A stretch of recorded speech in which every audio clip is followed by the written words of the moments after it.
శిల్పకళా వేదికగా ప్రజల కథే నా ఆత్మకథ పెద్దలు బండారు దత్తాత్రేయ గారి ఆత్మకథ పుస్తక తెలుగు వెర్షన్ ఈరోజు విడుదల చేసే కార్యక్రమంలో నాతో పాటు మాజీ రాష్ట్రపతి ఆంధ్రప్రదేశ్ ముఖ్యమంత్రి గారు, అదేవిధంగా ఆంధ్రప్రదేశ్ గవర్నర్ అబ్దుల్ నజీర్ గారు, ఒడిశా గవర్నర్ హరిబాబు గారు, అదేవిధంగా త్రిపుర గవర్నర్ ఇంద్రసేనారెడ్డి గారు, మన రాష్ట్ర గవర్నర్ పెద్దలు జిష్ణుదేవ్ వర్మ గారు, అదేవిధంగా కేంద్ర మంత్రి మిత్రులు జి కిషన్ రెడ్డి గారు, అదేవిధంగా భూపతిరాజు శ్రీనివాస్ వర్మ గారు, శాసన మండలి చైర్మన్ గుత్తా సుఖేందర్ రెడ్డి గారు, శాసనసభ చైర్మన్ గడ్డం ప్రసాద్ గారు, మిత్రులు ఆంధ్రప్రదేశ్ మంత్రివర్యులు సత్యకుమార్ గారు, తెలంగాణ రాష్ట్ర ఉప ముఖ్యమంత్రి వర్యులు మిత్రులు బట్టి విక్రమార్క గారు, మిత్రులు మంత్రివర్యులు పొంగులేటి శ్రీనివాస్ రెడ్డి గారు, పొన్నం ప్రభాకర్ గారు, పెద్దలు కేశవరావు గారు, వేదిక మీద ఉన్న చాలామంది భారతీయ జనతా పార్టీ నాయకులు, బండారు దత్తాత్రేయ గారి అభిమానులు, కుటుంబ సభ్యులందరికీ కూడా ఈ సందర్భంగా నా శుభాకాంక్షలు తెలియజేస్తున్నా. మిత్రులారా, ప్రజల కథే నా ఆత్మకథ. దత్తాత్రేయ గారు ప్రజలతో ఉన్న అనుబంధాన్ని అత్యంత సామాన్యమైన ప్రజలతో, అది గౌలిగూడ గల్లీ కావచ్చు, లేకపోతే రామ్నగర్ బస్తీ కావచ్చు, వారు మహారాజ్గంజ్ మొట్టమొదటిసారి శాసనసభ్యులుగా పోటీ చేసినప్పటి నుంచి మొదలు పెడితే వారు సికింద్రాబాద్ పార్లమెంట్ సభ్యులుగా, కేంద్ర రైల్వే శాఖ మంత్రిగా, అర్బన్ డెవలప్మెంట్ మినిస్టర్గా, హిమాచల్ ప్రదేశ్ గవర్నర్గా, ఈనాడు హర్యానా అత్యంత కీలకమైన రాష్ట్రానికి గవర్నర్గా, వారు గౌలిగూడ గల్లీ నుంచి హర్యానా గవర్నర్గా సుదీర్ఘమైన ప్రయాణంలో ఎన్నో హోదాలను, రాజకీయంగా ఎన్నో ఒడిదుడుకులను చూశారు. కానీ ఏ రోజు కూడా వారు ప్రజలతో సంబంధాలను కోల్పోలేదు. వారు కేంద్ర మంత్రిగా ఉన్నప్పుడు కూడా ఢిల్లీకు పార్లమెంట్ సందర్భంలో వెళ్ళిన 2-3 రోజుల కంటే ఎక్కువ అక్కడ ఉండేవాడు కాదు. శుక్రవారం వస్తే మళ్ళీ హైదరాబాద్కే వచ్చి చిన్న షాప్ లోకల్ కార్పొరేటర్ కూడా ప్రారంభోత్సవానికి రావడానికి వెనక ముందు చేస్తే పెద్దలు దత్తాత్రేయ గారు వచ్చి చిన్న గల్లీలలో పాండప్ప కూడా పేదవాడు ప్రారంభించుకుంటున్నంటే దత్తాత్రేయ గారు వచ్చి ప్రారంభించేవాళ్ళు. ఇదే నాకు వారితో ఉన్న 40 సంవత్సరాల అనుబంధంలో 40 సంవత్సరాల నుంచి దత్తాత్రేయ గారిని చాలా దగ్గరగా నేను వారిని చూస్తున్నా. ఇంతకుముందు రాణి రుద్రమ్మ గారు చెప్పినట్టు దత్తాత్రేయ గారి కుటుంబంతో, పెద్దలు కిషన్ రెడ్డి గారి కుటుంబంతో నాకు చాలా సన్నిహిత సంబంధాలు ఉన్నాయి. అది అందరికీ తెలుసు. నేను మొన్న నీతి ఆయోగ్లో పాల్గొన్నప్పుడు ప్రధానమంత్రి గారితో మధ్యాహ్నం భోజన వేదిక మీద కూర్చున్నప్పుడు వారు చంద్రబాబు నాయుడు గారిని చూపించి ఆప్కే సాథీ ఇద్దరే అని అంటే నేను చెప్పా, నేను స్కూల్ మీ దగ్గర చదువుకున్నా, కాలేజ్ ఆయన దగ్గర చదువుకున్నా, ఇప్పుడు ఉద్యోగం రాహుల్ గాంధీ గారి దగ్గర చేస్తున్నా. సో నాకు మీ దాంట్లో కూడా అందరితో పరిచయం ఉందని, ముఖ్యంగా ఈ వేదిక మీద ఉన్న ఇంతకుముందు శ్రీనివాస్ వర్మ గారు చెప్పిన భారతీయ జనతా పార్టీ రాష్ట్ర అధ్యక్షుల గురించి, ఆ రాష్ట్ర అధ్యక్షులు అందరితో నాకు సన్నిహిత సంబంధాలు ఉండేవి.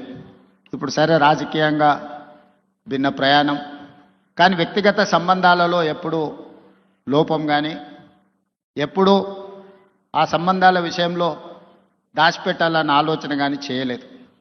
ఎందుకు అంటే వారందరితో నాకున్న ప్రత్యేకమైన అనుబంధం.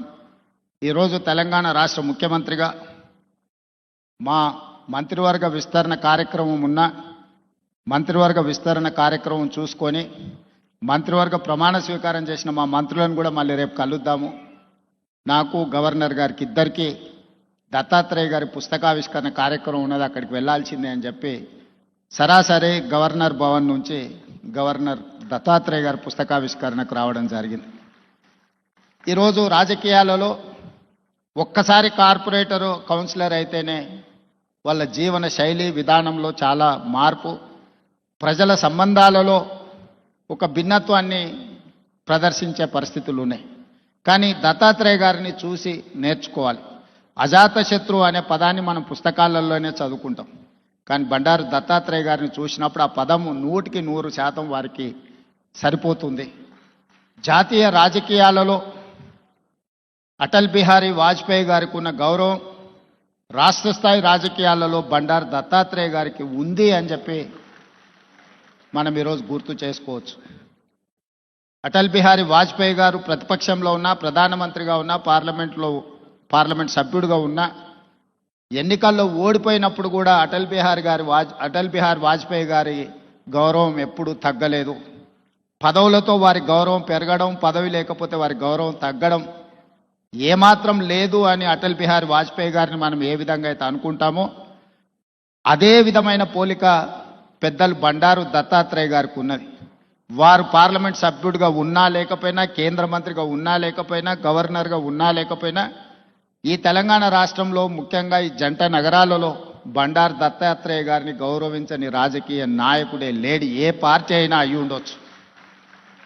అదేవిధంగా అలాయ్ బలాయ్ కార్యక్రమం తెలంగాణ రాష్ట్ర సాధనలో కీలక పాత్ర పోషించింది. నాకు తెలిసి 19 సంవత్సరాల నుంచి బండారు దత్తాత్రేయ గారు నిర్వహించే అలాయ్ బలాయ్ కార్యక్రమం తెలంగాణ ఉద్యమానికి ఒక స్ఫూర్తిగా పనిచేసింది. రాజకీయాలలో ఇతర అంశాలలో భిన్నాభిప్రాయాలు ఉండేవాళ్ళు ఒక వేదిక మీదకి ఎప్పుడైనా అరుదుగా కనిపిస్తారంటే అది దత్తాత్రేయ గారు నిర్వహించే అలాయ్ బలాయ్ కార్యక్రమంలో కనిపించేది. ఈరోజు వారి పుస్తకావిష్కరణలో ఈరోజు ఇంతమంది గవర్నర్లను ఒక వేదిక మీద నేను ఎప్పుడు చూడలే. ఈరోజు గవర్నర్స్ పరేడ్ లాగా ఉన్నది ఈ వేదిక. అంటే వ్యక్తిగతంగా వారితోనున్న అనుబంధంతోనే వీళ్ళందరూ ఇక్కడికి రావడం జరిగింది.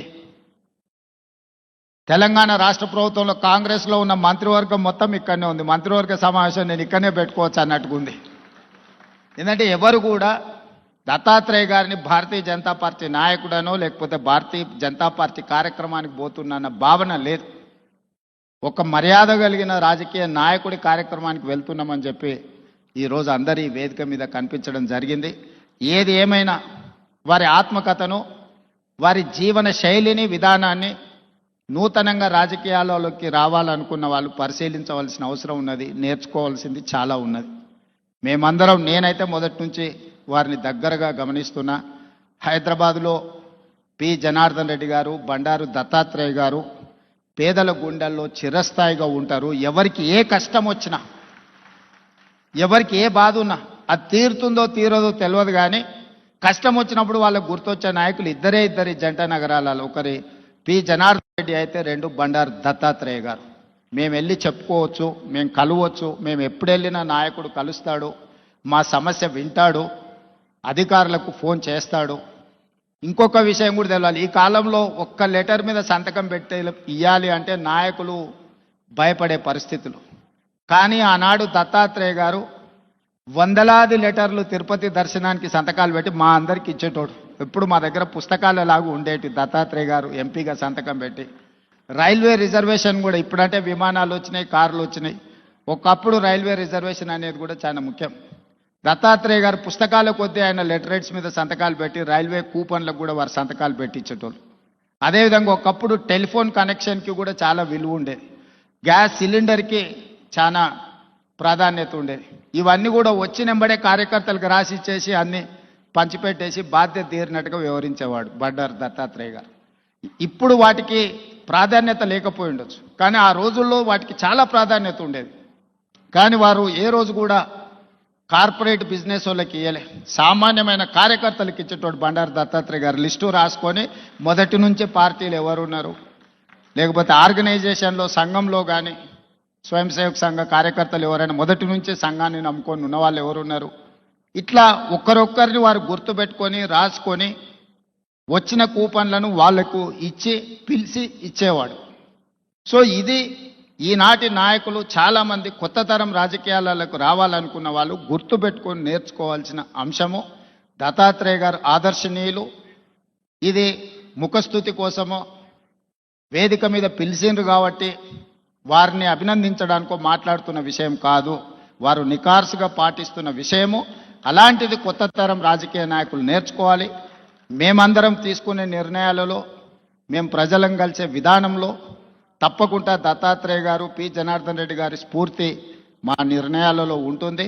ముఖ్యంగా జంట నగరాలలో ఈరోజు ఆ స్థాయికి ఎదగాల్సిన అవసరం ఉన్నది నాయకుడు. ఈరోజు ఆ లోపం కొట్టొచ్చినట్టుగా జంట నగరాలలో కనిపిస్తుంది.